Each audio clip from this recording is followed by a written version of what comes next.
Students, तो आज के इस लेक्चर में हम कंटिन्यू करते हैं अप्लाइड मैथमेटिक्स का टॉपिक सीक्वेंस एंड सीरीज। इसका जो पहला पार्ट था वो अगर आपने देखा हो जरूर देखना चाहिए, अगर नहीं देखा होगा ऊपर आई बटन में मैं इसका लिंक दे दूंगा, क्योंकि वो समझना आपको बहुत जरूरी है। उसमें मैंने आपको बताया था सीक्वेंस क्या होता है, सीरीज क्या होता है, प्रोग्रेशन क्या होता है। ये कुछ वर्ड्स है जो आप कॉमन इनको यूज करोगे, लेकिन इनका मतलब एक्चुअली में क्या होता है ये भी आपको उस वीडियो के थ्रू सब कुछ पता चल पाएगा। तो आज के इस वीडियो में हम उससे आगे चलते हैं। हम कुछ ऐसे प्रोग्रेशन के बारे में बात करते हैं जहां पर डिफरेंस जो होता है टर्म्स के बीच में हमेशा एक जैसा रहता है। तो यहाँ पर मैं पहले कुछ टर्म्स के बारे में बात करेंगे, फिर हम उसकी डेफिनेशन पे जाएंगे। तो यहाँ कुछ हम मैंने सीक्वेंस यहाँ पर लिखे हुए हैं, तो हमें ये यहाँ पर आइडेंटिफाई करने की कोशिश करनी है कि यहाँ पर क्या स्पेशल चीज यहाँ पर दी हुई है आपको। देखिए पहला जो आपको बस सीक्वेंस दिया हुआ है 1 2 3 4, हम बचपन से पढ़ते आ रहे हैं। सबसे पहले हमने यही नंबर पढ़े थे कि भाई नंबर 1 से स्टार्ट होता है, फिर 2 फिर 3, 0 तो बहुत बाद में पढ़ा हमने।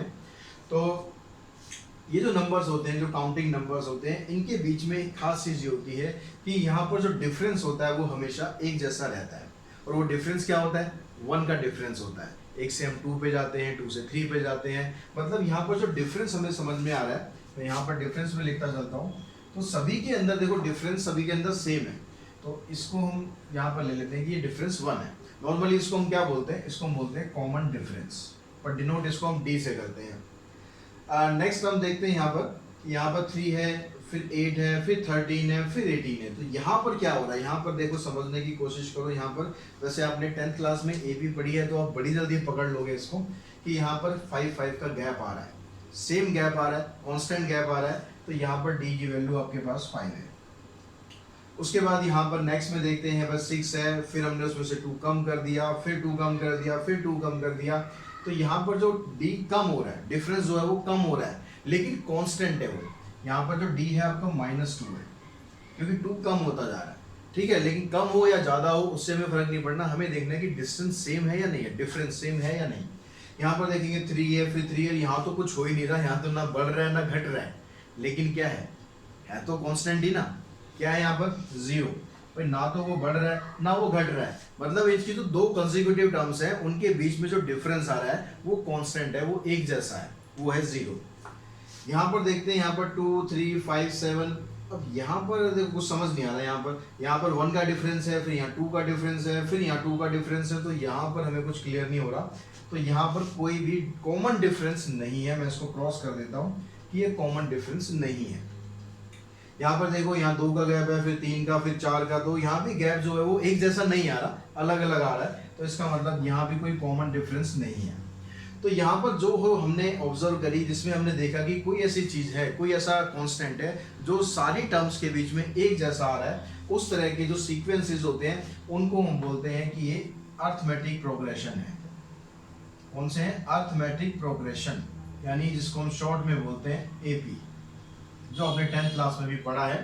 तो a sequence is called an AP if the difference of any term from its preceding term except first term, क्योंकि फर्स्ट टर्म आपको हमेशा दी होगी। तो यहाँ पर फ्रॉम इट्स प्रीसीडिंग टर्म, यहाँ पर हम बीच में डाल लेते हैं एक्सेप्ट इट्स फर्स्ट टर्म, क्योंकि जो सीक्वेंस होता है, जो प्रोग्रेशन होता है, उसकी आपको फर्स्ट टर्म हमेशा मिलती है। तो यहाँ पर फर्स्ट टर्म को छोड़कर बाकी जितनी भी टर्म्स हैं उनका उससे पिछले वाली टर्म से जो डिफरेंस होगा वो हमेशा क्या रहता है? एक जैसा रहता है। इस तरह के सीक्वेंस को हम बोलते हैं कि ये सीक्वेंस अरिथमेटिक प्रोग्रेशन है, यानी एपी सीरीज है। अब यहाँ पर ये तो हमें समझ में आ गया है कि डिफरेंस इसका सेम है, वो एपी है। तो डिफरेंस का फार्मूला क्या है? तो डिफरेंस का फार्मूला हम क्या करते हैं? नॉर्मली हम क्या कैसे यूज करते हैं कि डिफरेंस को हम निकाल देते हैं। भाई डिफरेंस हो गया a2 माइनस a1। ठीक है भाई, किसी भी टर्म्स को उसके पीछे वाली टर्म से माइनस कर दोगे तो वो कांस्टेंट डिफरेंस आ जाएगा। आप कहीं से भी इसको माइनस कर सकते हो। आप a3 में से a2 को माइनस कर सकते हो, आप a10 में से a9 को माइनस कर सकते हो। तो उससे आपका जो है वो d निकल जाएगा। लेकिन अगर मैं आपसे पूछूंगा इसका फार्मूला क्या है, d को आप कैसे यहाँ पर डिनोट करोगे? आपसे पूछा जाए कि व्हाट इज कॉमन डिफरेंस, आपको कोई सीक्वेंस तो दिया नहीं है, आपसे मैं पूछ रहा हूँ व्हाट इज कॉमन डिफरेंस, तो कैसे लिखेंगे आप? तो कॉमन डिफरेंस निकालने का फार्मूला क्या बन जाएगा कि किसी भी टर्म में से अगर उसकी आप पीछे वाली टर्म माइनस करेंगे तो वो बन जाता है कॉमन डिफरेंस। तो an में से हमने उससे पीछे वाली टर्म कौन सी बनेगी? an -1। तो ए एन में से हमने ए एन माइनस वन को अगर माइनस कर दिया, दैट मीन्स वहां से जो आपके पास टर्म आएगी वो हो जाएगी आपकी कॉमन डिफरेंस। यहां तक समझ में आ गया कॉमन डिफरेंस तक। इससे आगे चलते हैं हम कि यहाँ पर डिफरेंस तो हमें अब समझ में आ गया। अब यहाँ से अगर हम जनरल फॉर्म बनाएं इसकी एपी की, वो कैसे बनेगी? अब जनरल फॉर्म बनाने के लिए देखो, अभी हमने जो नोटिस किया उसमें सीक्वेंसेस में क्या हो रहा है, जैसे यहाँ पर एक सीक्वेंस हम लिख लेते हैं, यहाँ पर 2 है, यहाँ पर फिर 5 हो गया, फिर 8 हो गया, फिर 11 हो गया। तो यहाँ जो गैप हो रहा है वो 3-3 का गैप आ रहा है। तो 3-3 का गैप आने की वजह से क्या हो रहा है, डी आपके पास 3 है। अब जो फर्स्ट टर्म है वो आपको यहाँ पर 2 दे दी है। फर्स्ट टर्म क्या दे दी हमें, यहाँ पर 2 दे दी है। अगर मुझे इसकी नेक्स्ट टर्म निकालनी है तो मुझे इसके लिए क्या करना पड़ेगा, नेक्स्ट टर्म अगर मुझे निकालनी है यानी A2 निकालना है, तो जो कॉमन डिफरेंस है उसको हमें ऐड कर देना है अगली टर्म के लिए। तो जो हमारे पास 2 आया था यहाँ पर 2 + 3 यानी यहाँ पर हो जाएगा 5। ठीक है, ये 5 आ गया। उससे अगली टर्म निकालनी है तो क्या करेंगे, फिर 5 के अंदर हम 3 ऐड कर देंगे, तो उससे निकल जाएगी आपकी A3। तो ये तो आपको पता होगा अच्छी तरह कि भाई आपको ऐसे ऐसे निकालनी है। 5 के अंदर आपने 3 ऐड कर दिया तो ये आपकी नेक्स्ट टर्म आ गई। अब मैं बात करता हूँ कि इस एपी की जनरल फॉर्म क्या होती है। फिर बहुत क्वेश्चन आता है कि आपसे पूछा जाए what is AP, right the AP. अब उस एपी को आप कैसे डिनोट करेंगे, कैसे दिखाएंगे? तो देखो सबसे पहली जो टर्म आ गई आपकी वो तो हो गई A1 लिख लो या A लिख लो, बात एक ही है। नेक्स्ट टर्म के लिए हमने क्या करा है, नेक्स्ट टर्म के लिए हमने क्या करा है, डी को हमने ऐड कर दिया है। तो डी को ऐड करेंगे तो क्या आएगी, A + D। उससे अगली टर्म निकालने के लिए क्या किया है, हमने डी एक बार और ऐड कर दिया है। एक डी तो पहले से ऐड था, एक बार डी और ऐड कर दिया तो क्या बन गई, A + 2D। अगर अगली टर्म निकालनी है तो फिर क्या करना है, फिर से भाई डी ऐड ही कर देना है। बस यही प्रोसेस आपको चलाते रहना है। तो A + 3D इस तरह से चलते रहेंगे। अब सीक्वेंस हमें पता नहीं भाई कहाँ तक है, इसके अंदर 10 टर्म है, 50 टर्म है, 100 टर्म है, कितनी टर्म है वो हमें नहीं पता। तो हम मान के चलते हैं कि भाई इसमें भी nth टर्म है, n की वैल्यू हमें नहीं पता। तो जो उसकी nth टर्म आएगी वो क्या आएगी, A + n - 1D। ये समझ में आया यहाँ पर कि A + n - 1D क्यों आता है, इसको भी आपको मैं समझाता हूँ कि कैसे आता है। यहाँ से देखो आप ऑब्जर्व करो, कलर चेंज कर लेते हैं थोड़ा सा। तो अब यहाँ पर देखो फर्स्ट टर्म तो A हो गई, उसको मैं छोड़ देता हूँ। सेकंड टर्म से बात करते हैं। सेकंड टर्म में क्या हो रहा है, यहाँ पर A + D आ रहा है। A + D को हम ऐसे लिख सकते हैं, A + 2 - 1D लिख सकते हैं, वही आएगा रिजल्ट। A3 की बात करते हैं, A3 क्या आ रहा है, A + 2D। इसको आप लिख सकते हैं A + 3 - 1D। फिर हम A + 3D की बात करें, यानी A4 की बात करें तो ये क्या है, A + 3D यानी A + 4 - 1D ऐसे लिख सकते हैं। तो देखो पैटर्न क्या फॉलो हो रहा है यहाँ पर कि जो टर्म आप निकालना चाह रहे हो, जो भी टर्म आप निकालना चाह रहे हो, जैसे यहाँ पर A2 है तो यहाँ पर क्या आ रहा है 2 - 1। जब A3 की बात कर रहे हैं तो यहाँ पर क्या आ रहा है 3 - 1। A4 की बात कर रहे हैं तो यहाँ पर क्या आ रहा है 4 - 1।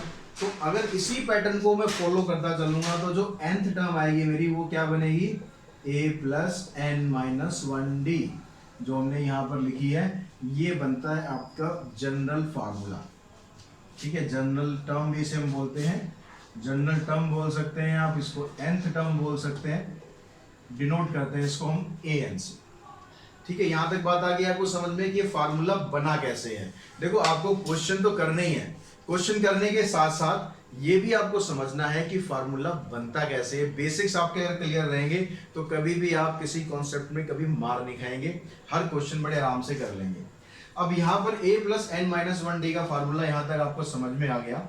अब ये जो फार्मूला हम बनाते हैं या यहाँ पर जो हम टर्म निकालते हैं, अगर मैं यहाँ बोल रहा हूँ कि भाई A1 है, A2 है, A3 है, तो इसका मतलब है मैं क्या कह रहा हूँ, मैं टर्म आगे से काउंट कर रहा हूँ, यहीं से तो काउंट कर रहा हूँ ना। ये पहली टर्म है, ये दूसरी टर्म है, ये तीसरी टर्म है, तो इस तरह से हम आगे से काउंट करते हैं। लेकिन क्वेश्चन में ये भी तो आ सकता है कि आप पीछे से काउंट करके बताओ कि पीछे से जो आपकी टर्म है वो कौन सी होगी। तो उसके लिए आपको क्या करना है, nth टर्म फ्रॉम एंड, इसका एक फार्मूला और हम बनाते हैं, nth टर्म फ्रॉम एंड या फिर लास्ट कह सकते हो आप, कि हम यहाँ पर पीछे से काउंट करना चाह रहे हैं। तो पीछे से जब आप काउंट करेंगे तो बहुत फार्मूला बिल्कुल सिंपल है। जब हम आगे से काउंट करते हैं तो पहली टर्म हम लेते हैं A, तो पीछे से जब काउंट करेंगे तो कौन सी टर्म आ गई, पहले लास्ट टर्म आ गई, AN लिख सकते हो इसे, या फिर सीधा L से डिनोट कर दो। ठीक है, अब क्योंकि हम प्रोसेस रिवर्स कर रहे हैं, हम डी जब निकालते हैं इसमें से इसको माइनस करते हैं। अब जब हम प्रोसेस रिवर्स करेंगे तो डी के लिए क्या करेंगे, इसमें से इसको माइनस करेंगे, तो उससे क्या होगा, जो आपका डी आएगा उसका साइन चेंज हो जाएगा, तो यहाँ पर आप माइनस लगाएंगे, बाकी फार्मूला ऐसे सेम रहेगा।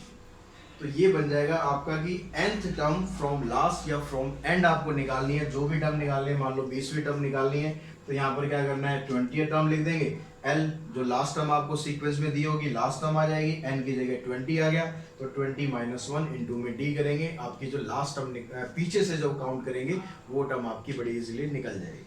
अब बच्चों बात करते हैं हम थोड़ी अर्थमेटिक सीरीज के बारे में कि अर्थमेटिक सीरीज क्या होती है। अब सीरीज के बारे में हमने पिछले वीडियो में भी डिस्कस किया, सीरीज एक्चुअली होती क्या है। सीक्वेंस सीरीज का मतलब होता है सम ऑफ सीक्वेंस, जो आपको सीक्वेंस दिया हुआ है उसके जितने भी टर्म्स है सबको प्लस कर दो, वो बन गया सीक्वेंस, वो बन गई सीरीज। तो यहाँ पर भी जो अर्थमेटिक सीरीज का मतलब क्या है, जो अर्थमेटिक प्रोग्रेशन आपको दिया है उसका आप सम कर देंगे तो वो बन जाएगी अर्थमेटिक सीरीज। फॉर एग्जांपल मान लो हम नेचुरल नंबर से स्टार्ट करते हैं कि नेचुरल नंबर आपको दिया हुआ 1, फिर यहाँ मैं प्लस लगा दूंगा। सीरीज बनाने के लिए बस आपको प्लस लगाना और कुछ नहीं करना। 1 + 2 + 3 + 4 अप टू में ले गया 100 तक। अब भाई मुझे इसका सम बताना है। अब इसका सम बताने के लिए मैं क्या करूँ, क्या तरीका अपनाऊंगा कि क्या मैं इन सबको प्लस करूँ, तो वो तो लॉजिकल तरीका रहेगा नहीं कि भाई मैं कोई एक एक करके प्लस करता रहूँगा। सपोज मैंने ये कर भी लिया, अगर यहाँ पर सीक्वेंस में आपके पास आ गई 1000 टर्म, फिर क्या करेंगे भैया, करते रह जाएंगे, पेपर में और कुछ नहीं होगा। तो हमें क्या करना होता है, यहाँ पर इसका जो भी अर्थमेटिक सीरीज होती है या सम ऑफ n टर्म्स आप उसे बोल सकते हो, सम ऑफ n टर्म्स का फार्मूला हमें फाइंड करना है।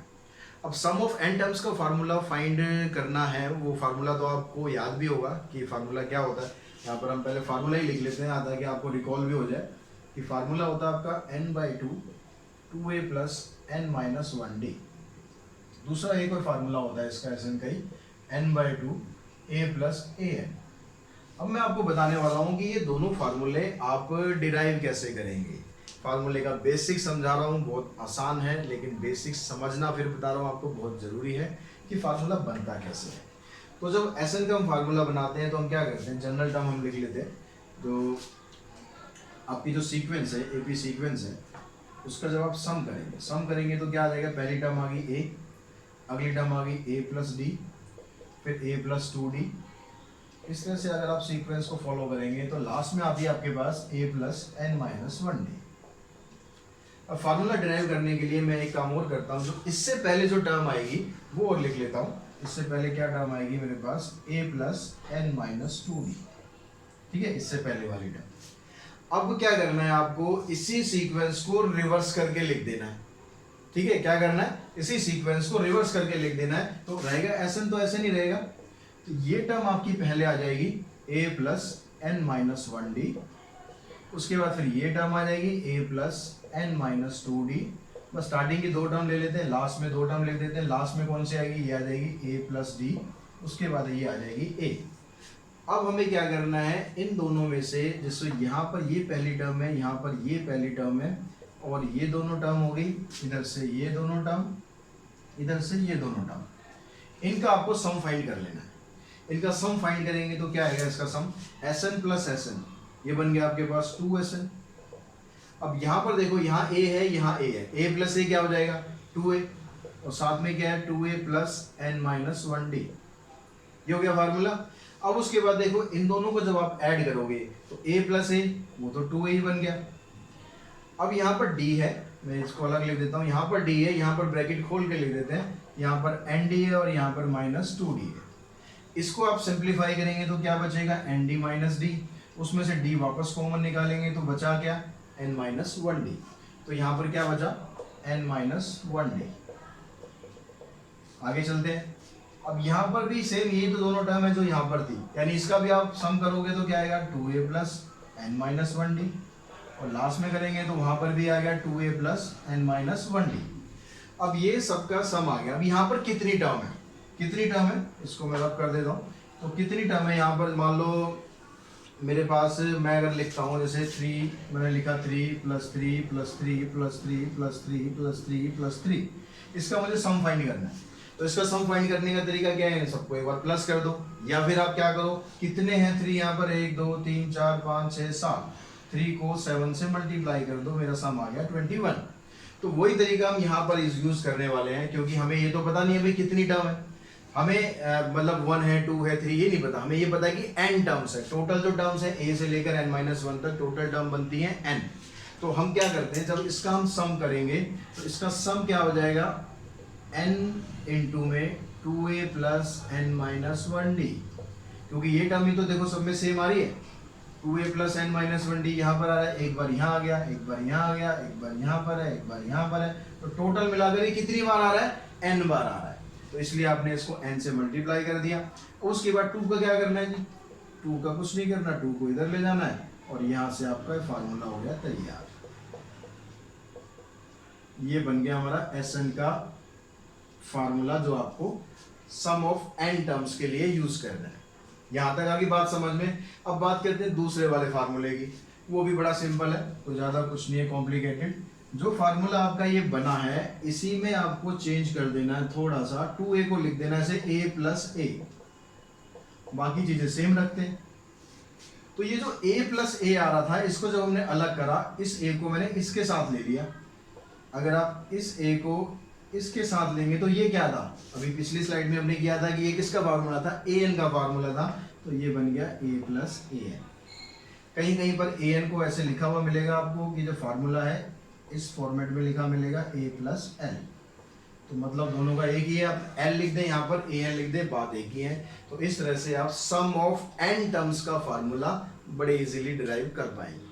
तो बच्चों इन बेसिक के साथ साथ कुछ मैं आपको ऐसी इंपॉर्टेंट प्रॉपर्टीज जो बताने जा रहा हूँ, उसमें वो आपके काम क्या आएंगे जब आप छोटे छोटे क्वेश्चन करेंगे, एमसीक्यू लेवल के क्वेश्चन करेंगे या आप आगे जाके कंपटीशन एग्जाम भी फेस करेंगे, तो वहाँ पर जो प्रॉपर्टीज आपको यूज करनी है जिससे आपका क्वेश्चन बड़ा छोटा हो जाएगा, वो सब प्रॉपर्टीज मैं आपको यहाँ पर बता रहा हूँ।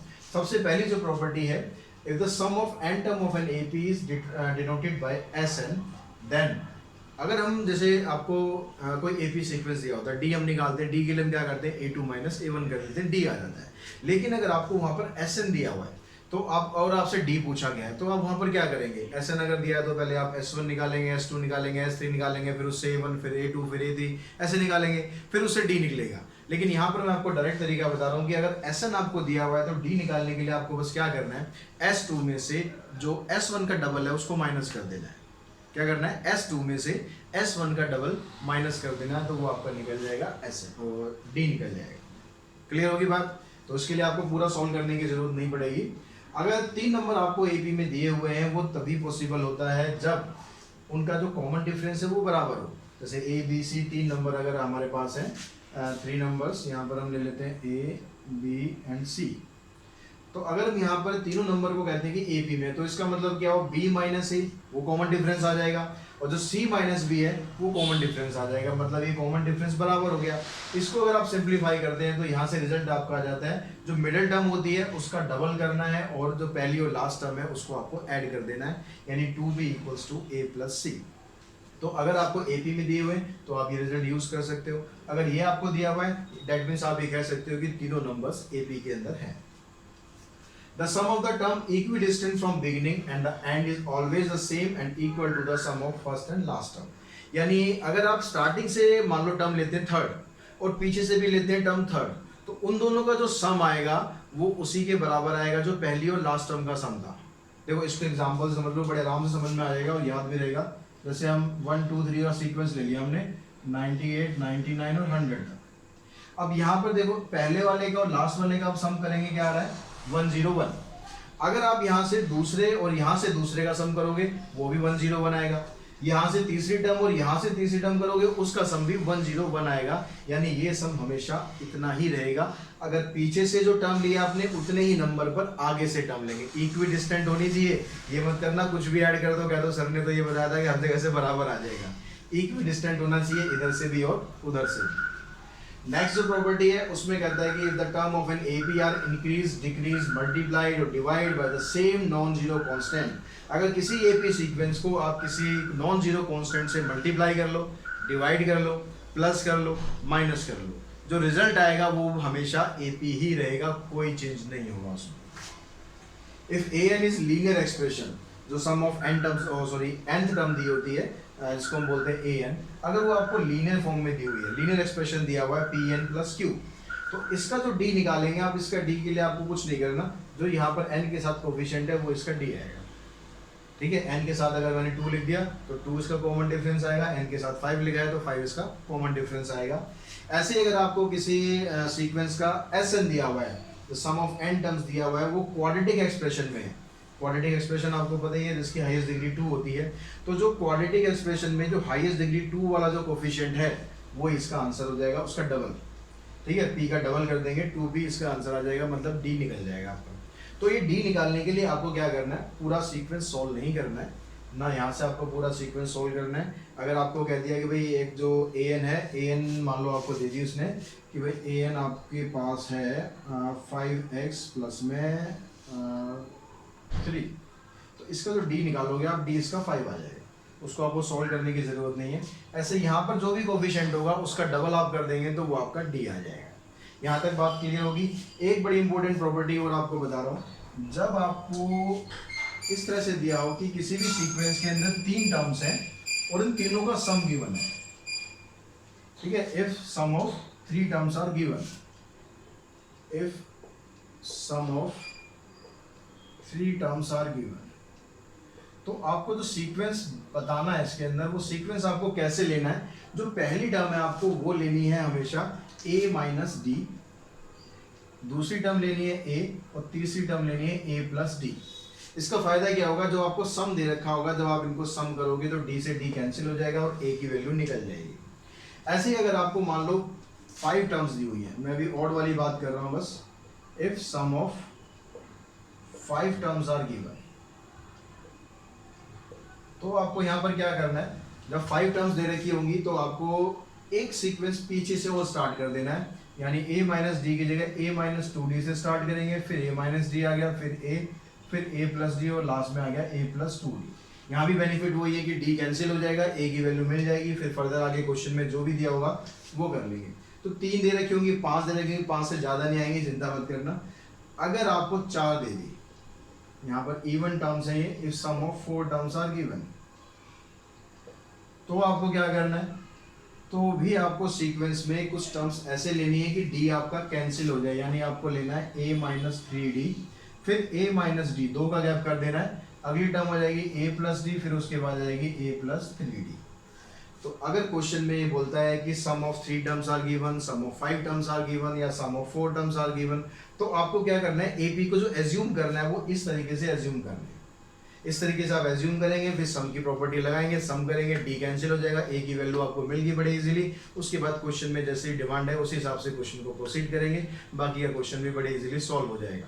अभी क्वेश्चन इसके सॉल्व कैसे करने हैं इस वीडियो में हम इसके बारे में ना बात करके साथ बेसिक्स तक याद रखते हैं। नेक्स्ट वीडियो में बात करेंगे जो स्पेशली जो an वाले क्वेश्चंस है, पहले हम an वाले क्वेश्चन करेंगे, फिर sn वाले क्वेश्चंस करेंगे। तो an वाले सब टाइप के क्वेश्चन मैं आपको करवाने वाला हूँ नेक्स्ट वीडियो में, बड़ा इंपॉर्टेंट वीडियो है, तो उसको जरूर देखना। और जरूर देखने के लिए आपको क्या करना है, चैनल को सब्सक्राइब करना है और बेल आइकन को जरूर प्रेस करके रखना है, ताकि मैं जैसे ही वीडियो अपलोड करूँ तुरंत आप तक पहुँचे और आप उसको चुटकियों में सॉल्व कर डालें। तो वीडियो अगर आपको पसंद आया है तो वीडियो को लाइक करें, शेयर करें, साथ ही चैनल को सब्सक्राइब तो जरूर करना ही करना है। तो आज के वीडियो में इतना ही। Thanks to all of you.